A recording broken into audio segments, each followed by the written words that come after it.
por lugar. La Inquisición nace en el año 1478 y es abolida aproximadamente en el año 1830. Hay alguna discusión con respecto a la fecha efectiva de abolición. ¿Por qué nace? En realidad la piden los reyes católicos españoles, se la piden a Sixto IV. Es decir, Sixto IV instaura el Tribunal de la Inquisición en España a instancias de los reyes católicos. Pero ¿por qué los reyes católicos piden la instauración del Tribunal de la Inquisición en España en aquel momento? Ahora, la Inquisición tenía un antecedente muy exitoso cuando había surgido la gravísima herejía cátara en el siglo XIII en Languedoc, en Francia. Bueno, digamos, la actuación de la Inquisición pudo, por suerte, acabar con estos focos de herejía. Pero, ¿cuál es la diferencia entre la Inquisición y un tribunal ordinario? Porque hemos dicho que es un tribunal de fe que asegura la ortodoxia de la fe, etc. Por lo general, históricamente las herejías o cualquier tipo de desviación doctrinal, etc., era tratada por los tribunales diocesanos, por el obispo de turno. Pero había herejías que eran tan graves que se necesitaba de un tribunal especializado, es decir, de verdaderos expertos en teología, porque había ciertas herejías que realmente eran, digamos, poco inteligibles para algunos diocesanos u obispos que no estaban tan preparados. En cambio, el inquisidor era un verdadero experto en teología, por lo general era un jurista, eran todos, digamos, afamados juristas, y tenía una gran ventaja, la Inquisición, con respecto a los tribunales diocesanos, porque muchas veces la herejía se hacía tan masiva que los propios diocesanos o el propio obispo estaban infectados de esa herejía, entonces tendían a favorecer al hereje. En cambio, como la Inquisición responde directamente al pontífice, bueno, de ese modo se asegura por lo menos que todo vaya por sus cauces. Entonces, ¿cuál era la gravísima herejía que sucedía en España, en aquella España de fines del siglo XV, para que se tomara la decisión de instaurar la Inquisición? La herejía que allí sucedía, principalmente, era la llamada herejía judaizante. ¿Qué era la herejía judaizante? Eran judíos falsamente conversos al cristianismo. Ustedes saben, pasa que esto hay que entenderlo, y en estos días que corren es una cuestión que es antipática para muchos, e incluso pocos se animan a mencionarla, especialmente en ámbitos académicos, porque hay ciertas personas, ciertas confesiones, ciertas religiones que uno no puede ni mencionar. Pero hay que entender que existe un odio teológico, y no solo teológico en realidad, del judaísmo hacia el cristianismo. Hay incluso cartas de rabinos y distintas declaraciones donde se insta a los judíos a destruir a la Iglesia Católica. Es decir, esto no es conspiración, o esto no es, digamos, un burdo, como le llaman hoy, antisemitismo. Esto era una realidad que era reconocida por los propios judíos. Uno de ellos, yo recuerdo, hay varias, muchas gracias, herejías, en este sentido, importantes judíos que reconocen que la forma más eficaz para destruir la Iglesia Católica es infiltrarla por dentro, para desde dentro, accediendo a las posiciones, por ejemplo, de obispo o de sacerdote, bueno, poder un poco tergiversar poco a poco, o a veces de modo mucho menos solapado, los lineamientos de la fe. Y hemos dicho que la fe era fundamental para era el sostén del Estado. Por eso repito que vulnerar la fe, atacar los lineamientos de la fe, era atacar al propio Estado, y por eso el especial interés del Estado por mantener la pureza y la ortodoxia de la fe. Por supuesto que hubo, digamos, algunos judíos que se convirtieron verdaderamente y que fueron grandes cristianos, pero lamentablemente en este caso fueron la minoría. La mayor parte de ellos se convertía falsamente algunos simplemente para obtener algunas preventas materiales, y otros, en su mayoría para un poco pervertir y destruir, hacer implosionar a la Iglesia Católica. Esto es reconocido por los propios hebreos, tengo muchos testimonios, mucha documentación al respecto. La Inquisición empieza por esta herejía, pero luego esta herejía es controlada, y después la Inquisición se va a ocupar de otras herejías, como por ejemplo la de los moriscos. Los musulmanes pretendieron hacer lo mismo, convertirse falsamente al cristianismo para hacer lo mismo que habían pretendido los judíos, y también protestantes, luteranos. Es decir, era una estrategia que tenían los herejes o los odiadores de la Iglesia para poder destruir por dentro. la religión primero y el Estado después. Y como España siempre fue, o era en aquel momento, la hija directa de la Iglesia Católica, como en algún momento lo había sido Francia, bueno, de algún modo destruir a uno era destruir al otro. Bien, ¿y cómo operaba? ¿Cómo distinguía la Inquisición cuál era hereje y cuál no era hereje? Porque la leyenda negra nos dice que a todos, como les decía antes, no le gustaba la cara de una persona o tenía tal vez algún tema de animadversión personal y simplemente se lo mandaba a la pira. Bien. Bueno, esto es un poco, antes de proseguir, la Inquisición... Sí, no se preocupe, padre. Sí, como no se preocupe. Bueno. La organización general, hay un órgano supremo que se llama el Consejo de la Suprema General Inquisición. Luego hay un inquisidor general que está a cargo de todos los distritos, digamos, de los dominios españoles, donde hay Inquisición. Y luego están los inquisidores de cada uno de los distritos, municipios, y luego una serie de funcionarios. Pero está muy bien organizada la Inquisición. Muchas gracias, padre. Pero vamos a la cuestión que en realidad yo creo que es fundamental, es tal vez lo más fundamental sobre este tema. Primero, como he dicho, hay que entender la importancia de la fe en ese momento.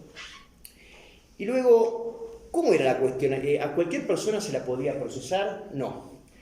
Debía haber al menos 5 denuncias bien fundadas para poder, digamos, comenzar un proceso.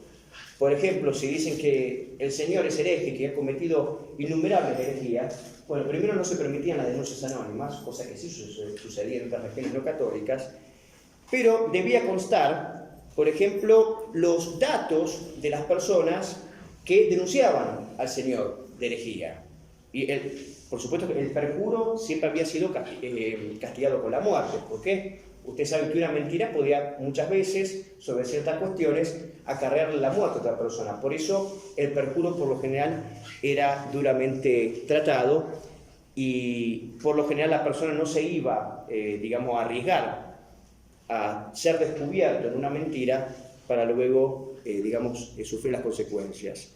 Entonces, bueno, si al señor lo acusan de herejía, debía haber primero 5 denuncias bien fundadas.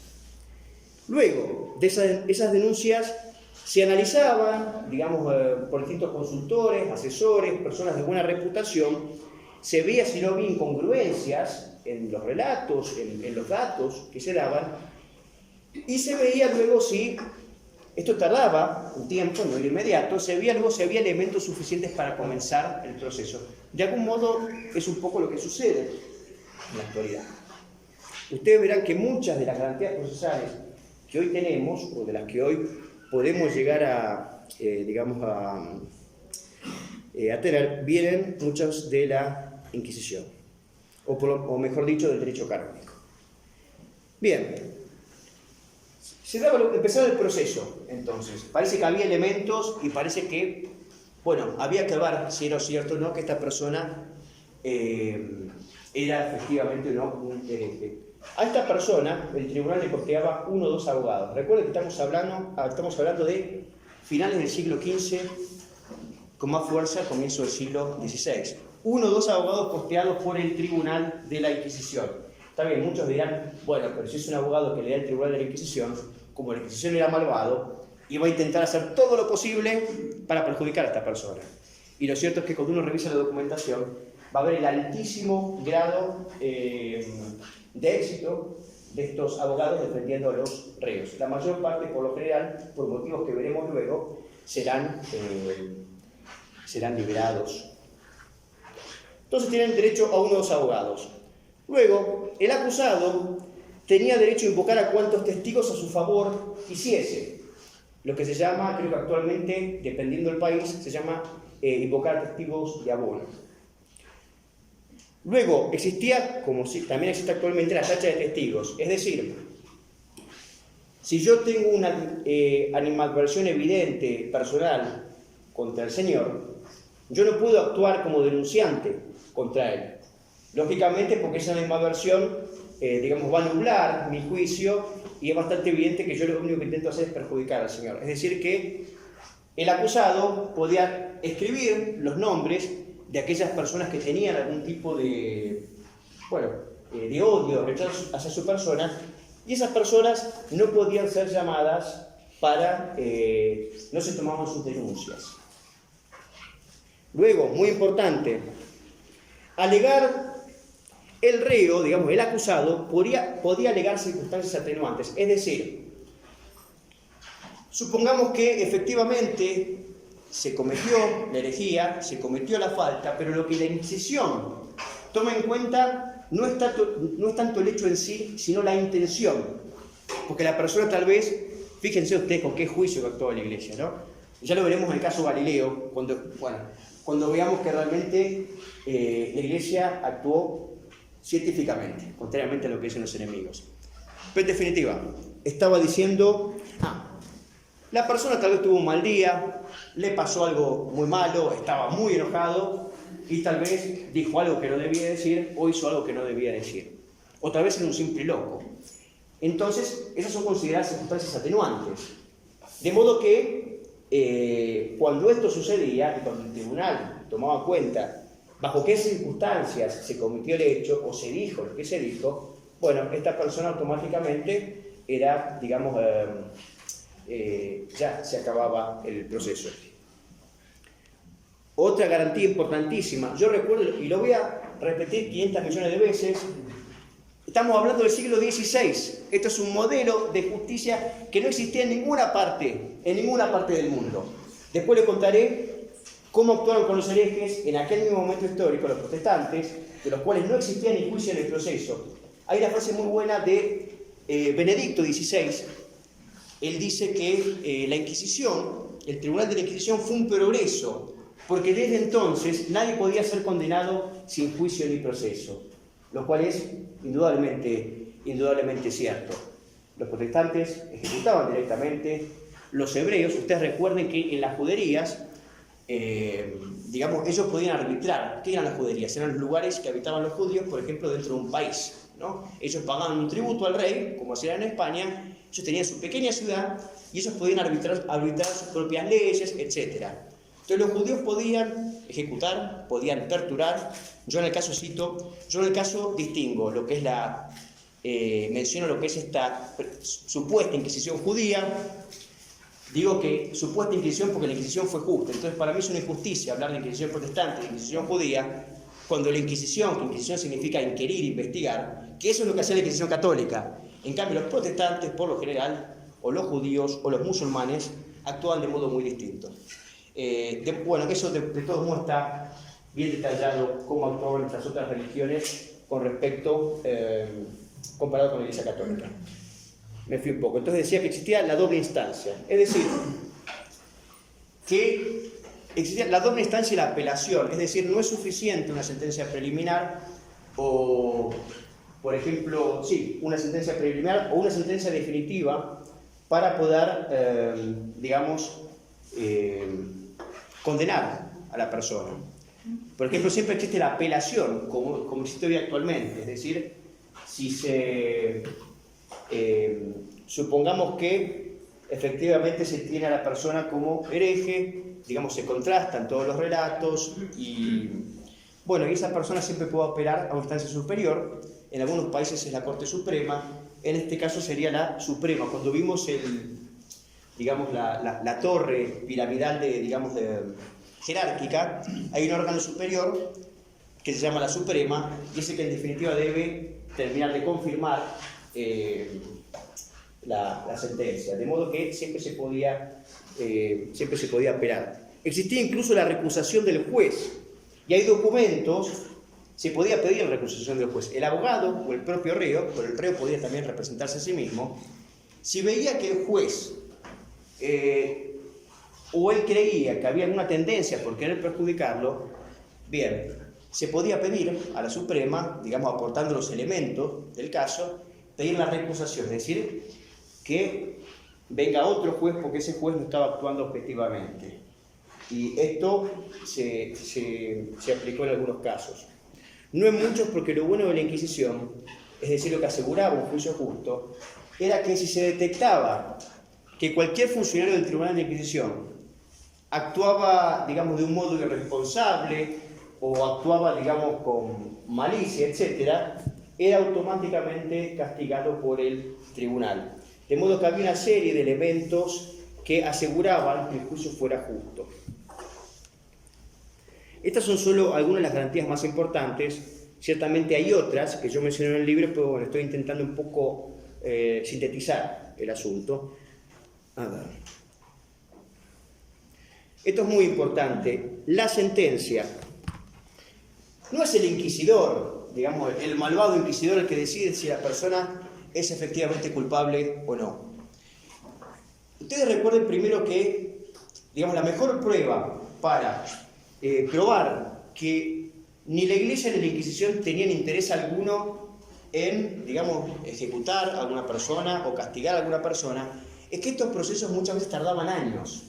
O sea, años tardaban para poder, digamos, efectivamente llegar a un juicio certero sobre el tema. Y cuando el proceso finalmente terminaba, es decir, cuando se contrastaban los relatos, se revisaba la documentación, etc., ¿quiénes eran los que decidían? Bien, había una especie de, digamos, de junto, de tribunal. Había tres personas. Estaba el inquisidor, había un obispo y había un civil. Es decir, siempre había una persona de buena reputación civil, con conocimientos, que tenía voto, ¿no? Entonces, había tres votos para ver si luego de revisado el caso la persona era o no culpable. No bastaba el voto de uno. Supongamos que el inquisidor dice que es culpable, pero el obispo y el civil dicen que no hubo herejía o no se puede probar suficientemente la existencia de herejía. Bien, el caso era desestimado, terminaba ahí, porque debía ser unánime. Eso es, fíjense usted, debía ser unánime el parecer de aquellos tres jueces para que la persona pudiera ser efectivamente castigada o sentenciada. Pero es más, fíjense el cuidado y todos los cuidados que se tomaban. Porque aun si ellos decidiesen que efectivamente había elementos suficientes para poder concluir sobre el tema, el encausado, el reo, el presunto hereje, podía siempre, era un poco lo que había dicho antes, apelar a la Suprema. Porque la Suprema, es decir, el órgano rector máximo que rige la Inquisición, de algún modo, por supuesto, siempre por debajo del pontífice y del rey en algunas cuestiones, al final hacemos la pregunta. Perdón. Ahora me podría hacer apelación. Claro. Supongamos que esos tres jueces dicen que efectivamente la persona es un hereje. Bien, no es suficiente porque el caso es revisado, el caso se envía al Tribunal Central, que queda en Madrid, y la Suprema revisa todo de vuelta con sus calificadores, asesores y expertos y confirman o no la sentencia previamente realizada. Entonces, fíjense la cantidad de pasos que hay que hacer para sentenciar a una persona, fíjense el lío que hay que hacer. Por eso verán que fueron tan pocos las personas, digamos, ejecutadas por cuestiones de herejía. Ejecutadas, repito, esto lo veremos después, no por la Inquisición, sino por el Estado, y no es un eufemismo.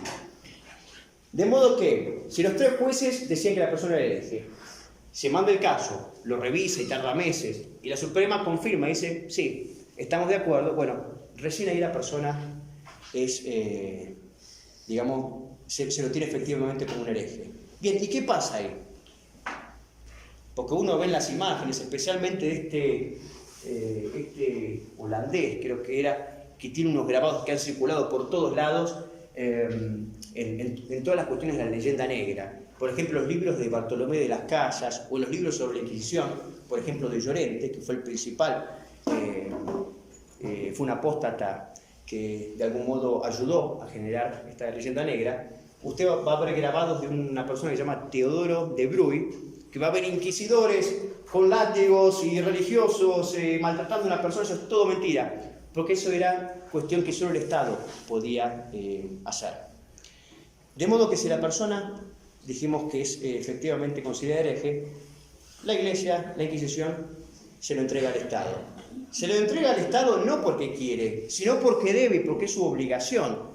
Porque mucha gente dice, bueno, pero en definitiva, si el Estado establecía que era pena de muerte para el hereje, y la Inquisición lo entrega igual, entonces la Inquisición se está lavando las manos, entonces la Inquisición es igual de asesina que el Estado. Pues eso es una estupidez. Es una estupidez.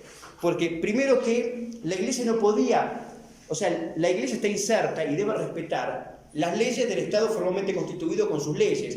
Es decir, no podía la Iglesia decir, no les doy el hereje. No, el Estado obligaba a la Iglesia, obligaba a la Iglesia a entregar el hereje. Y la pena para el hereje en aquellos tiempos, y en todas las religiones y en todas las civilizaciones, era la muerte, por los motivos que ya hemos explicado antes, por lo menos muy sucintamente. Y eso era la Inquisición. Básicamente la Inquisición, vamos a resumirla, digamos muy sencillamente. La Inquisición era un tribunal de fe que simplemente se encargaba de investigar si la persona acusada era efectivamente un hereje. Ahí acaba la actuación de la Inquisición. Eso es toda la Inquisición. Se podrían haber ahorrado 300 millones de libros de estupideces, porque la Inquisición es simplemente eso. Es ver si la persona... Ver, y hemos visto con qué garantía, y hemos visto con qué objetividad y con qué juicio investiga. Eso es. Ahí termina. Pasa que hay gente, como decía antes, que dicen, bueno, pero la Iglesia lo entregaba. Fíjense que la pena de muerte existe hoy incluso, ¿no? Por ejemplo, en los Estados Unidos. ¿Y cuál es la función del juez ahí? La función del juez es decir, por ejemplo, le entregan a un asesino, los policías, un tipo que es un asesino serial, que viola gente, que es un... bueno, etc. El juez, sobre los elementos del caso, decide si esa persona que le entregan es efectivamente un asesino. Lo investiga, dice bien, bueno, acá tengo la evidencia, si usted es culpable de asesinato. Punto. Pero el juez no agarra una pistola y se la pone en la cabeza y aprieta el gatillo. No. El juez está obligado a entregarlo a las autoridades, que son las que ejecutan el castigo. Es decir, el juez no es verdugo al mismo tiempo. De modo que, si a la Inquisición se le achaca esa falta, entonces lo mismo deberían hacer por los jueces, por ejemplo, en los Estados Unidos, que deciden si una persona es o no culpable de asesinato. En fin. Hemos dicho... bueno, que si luego de revisar el proceso se toma conocimiento, esto es importante porque la mayor parte de los casos son desestimados porque ven que hay alguna irregularidad en los procesos. O sea, realmente se toma muy en serio el tema del proceso, y hemos dicho ya que los juristas son los que predominan entre los inquisidores.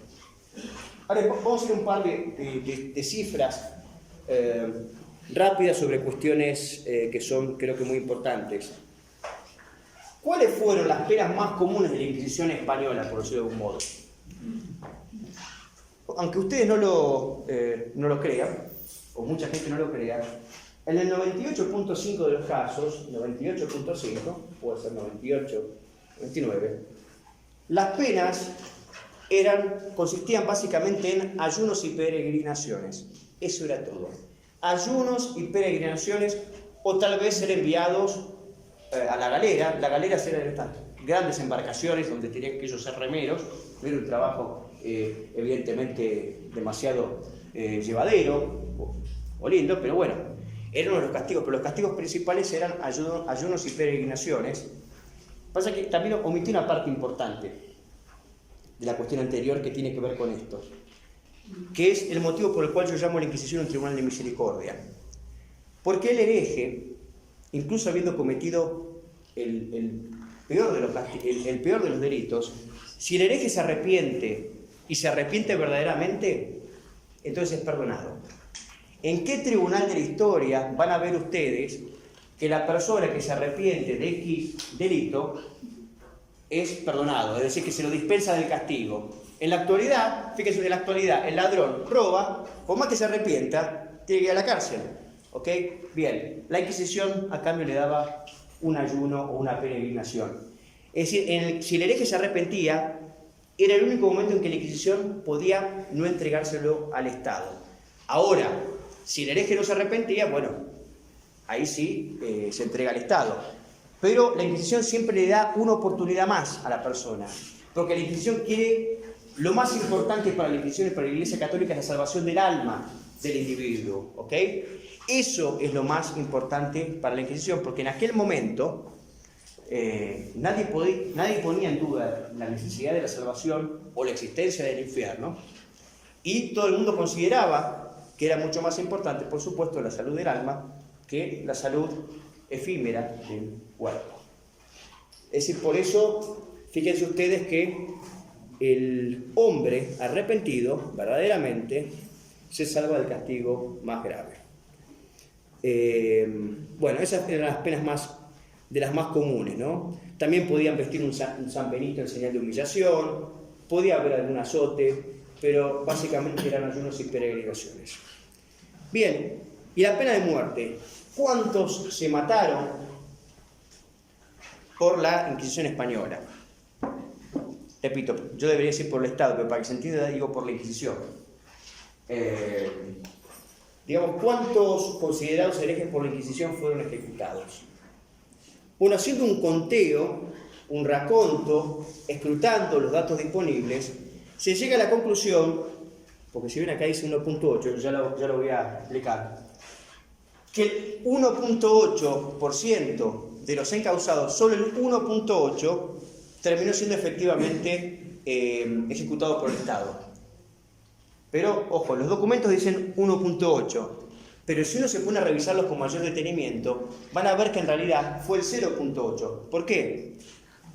Porque cuando los herejes o las personas que habían sido condenados a muerte, muchos logran escapar, o cuando son enterados, cuando se enteran de que van a ser ejecutados y de que van a ser considerados herejes, se escapan. Entonces, ¿qué hace el Estado en ese caso? Y la Inquisición pone en su lugar, porque el hereje, la persona estaba ausente, algo que se llama efigie.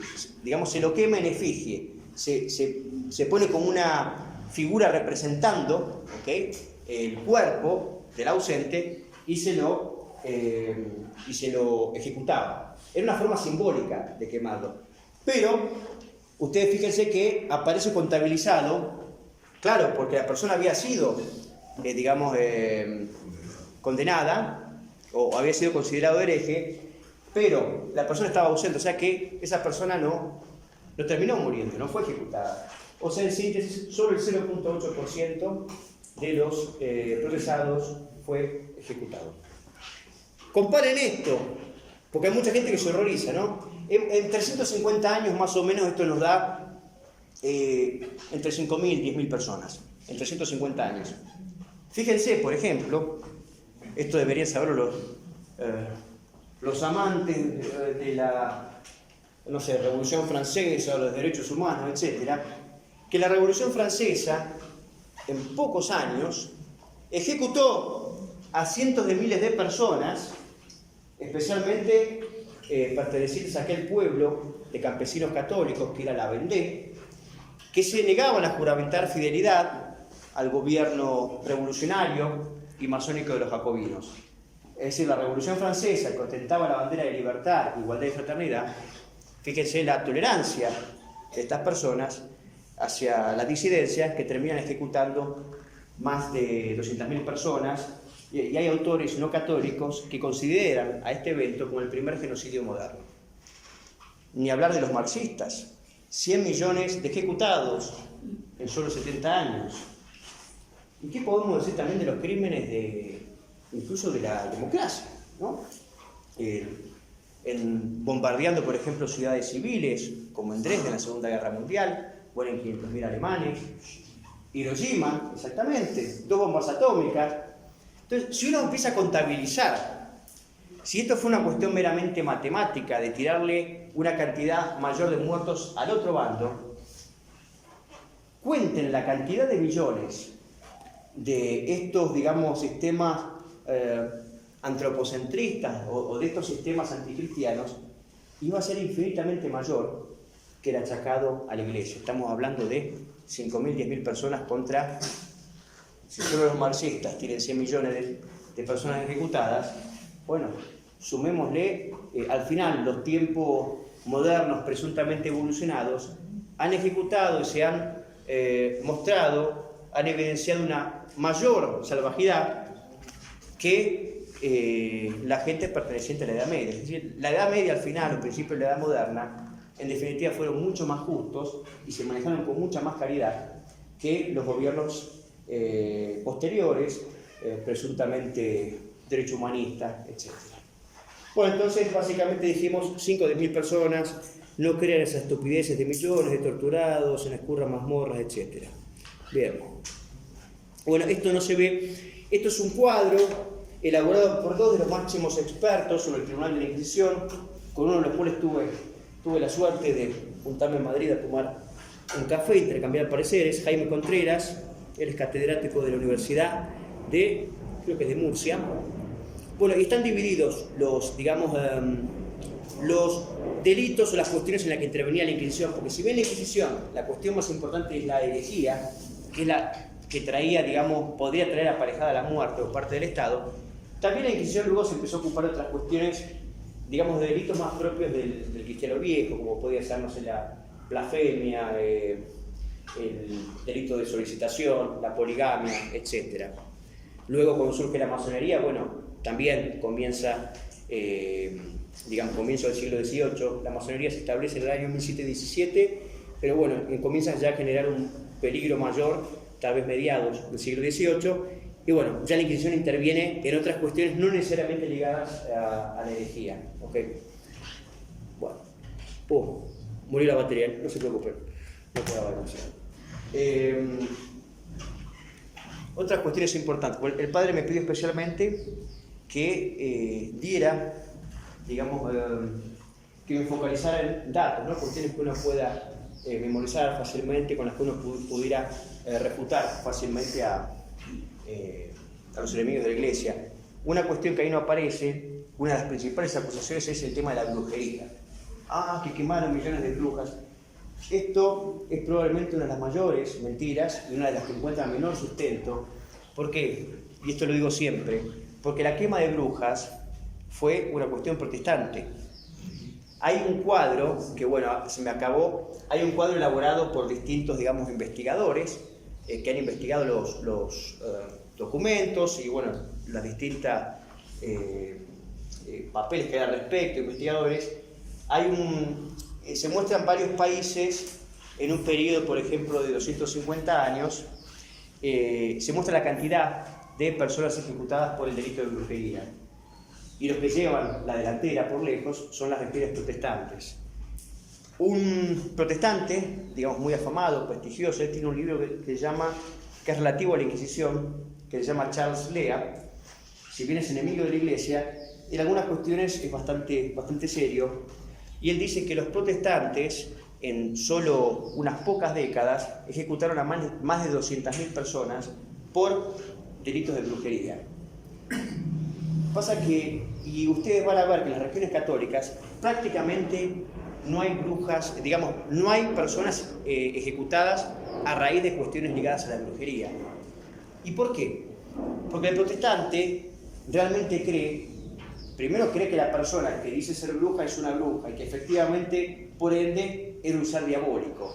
Y como hemos visto que no existían tribunales con garantías procesales en las religiones protestantes, la mera denuncia, la mera fama de una persona por bruja ya le acarreaba automáticamente la muerte. Por eso el salvajismo y la gran persecución de brujas siempre fue un tema protestante y no católico. Fíjense cuando lo vemos en las películas, la quema de las brujas de Salem. Salem no era ni española ni era católica, eran los puritanos, sajones. Entonces, todos, la mayor parte, diría que el 98% de las personas que fueron ejecutadas por cuestiones ligadas a la brujería fueron protestantes. Porque el católico consideraba, y esto uno lo puede ver y está probado en las normativas que da la Inquisición y los expertos de la Iglesia Católica sobre este tema, están las normativas que deben seguir los inquisidores sobre, digamos, la investigación del tema de brujería. Y básicamente en lo que terminan sugiriendo o concluyendo es que el brujo es los católicos o la Inquisición creían que el brujo era un simple loco, una persona con algún desorden mental que había que intentar reencauzar en la sociedad. Y eso es lo que explica la diferencia con la que la Iglesia Católica trató la cuestión de la brujería y la diferencia con la que los protestantes trataron de la cuestión de la brujería. De modo que recuerden, cuando alguien les diga a ustedes, porque ustedes quemaron las brujas, no, ese fue un tema puramente protestante. Es decir, al final los supersticiosos terminaron siendo los protestantes. Los completamente anticientíficos fueron los protestantes. Los que actuaron con sentido común siempre fueron los católicos. Esto es muy claro, por ejemplo, me lleva al caso de Galileo. Te digan, pero Galileo, que fue quemado, es una de las máximas estupideces que escuchar. No, realmente. Porque aparte es algo que es claro y está documentado. Pasa que fíjense, el tema es que es tan asequible, las novelas, que son presuntamente históricas, que claro, la gente, como el Código Da Vinci, la gente lee y dice, esto es historia. No, estúpido, es una novela. ¿Entiendes? Bueno. Galileo. Galileo, la iglesia, primero que no condena a Galileo. Van a ver que la iglesia es realmente la del sentido común y la iglesia es la que actúa realmente científicamente en la cuestión de Galileo. ¿Por qué? Galileo estaba enseñando la teoría heliocéntrica. No podía probarse científicamente en aquel momento con los elementos que existían. Entonces la iglesia, el pontífice, como buen tino, le dice, bueno, Galileo, enseñá en la universidad la teoría heliocéntrica, pero enseñala como una teoría, pero no como una verdad inconcusa. Es una teoría, bueno, puede ser posible, pero no enseñes porque es una verdad inconcusa, porque no la puedes probar. Ahora, que 3 siglos después, digamos, haya resultado que Galileo tenía razón, nadie podía saberlo. La iglesia no tiene una bola de cristal en su momento. Pero considerado el preciso contexto histórico, la iglesia actuó con mucho juicio porque dijo, Galileo, está bien, puede ser una teoría, perfecto, pero esto lo puedes probar. No lo puedes probar. Y Galileo también, si uno se mete a un poco a estudiar su vida personal, ha sido un falsario en un montón de cuestiones, pero lo cierto es que siempre tuvo muy buena relación con los pontífices, Galileo, y Galileo, digamos, gozó hasta el fin de sus días. Es cierto que hubo un proceso, digamos, inquisitorial, pero nada más. Galileo no fue ni quemado, ni torturado, ni nada por el estilo. Él murió de muerte natural, gozando de una pensión papal, con muy buen trato con los pontífices. Ese es Galileo. Y esto lo cuenta muy bien Benedicto XVI. Benedicto XVI, en un reportaje que le hacen, que él dice que se encuentra un profesor liberal que manifiesta su decepción por no haber encontrado ni torturas ni ejecuciones en el caso de Galileo. Y bueno, justamente se encuentra con estos elementos. Es decir, que Galileo sí, hubo algún inconveniente, pero Galileo también tuvo siempre un temperamento y una forma de ser muy complicada. Por esto hay que estudiar un poco, meterse en la cuestión de Galileo. Pero yendo de lleno a lo que más nos interesa, Galileo murió de perfecta muerte natural, con buena relación con los pontífices, y incluso él me acuerdo que había fraguado un imprimatur para una de sus obras. O sea, cometió un sinfín de felonías, Galileo. Después él se arrepiente, ¿no?, de esas cuestiones. Pero bueno, por supuesto que siempre la leyenda negra se agarra de estas cuestiones y tergiversa absolutamente todo. Estoy pensando que seguramente me quedan muchas cuestiones, pero me parece que lo mejor va a ser que cada uno de ustedes, que tenga alguna duda, alguna cuestión, ¿les parece, padre, que pregunten? Muy bien, gracias, Cede.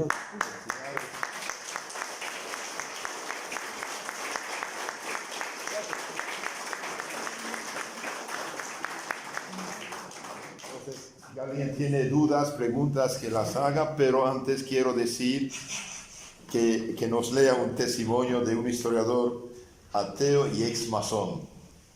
Si quiere, vale oro. Es un historiador que habla a los católicos. Mira lo que dice. Sí. Es Léon Moulin, ya lo citó el padre, historiador francés, ateo y ex masón. Dice: haced caso a este viejo incrédulo que sabe lo que se dice. La obra maestra de la propaganda anticristiana es haber logrado crear en los cristianos, sobre todo en los católicos, una mala conciencia, infundiéndoles la inquietud, cuando no la vergüenza, por su propia historia.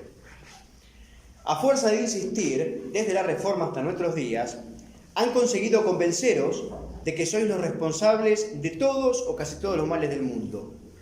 Os han paralizado en la autocrítica masoquista para neutralizar la crítica de lo que ha ocupado vuestro lugar.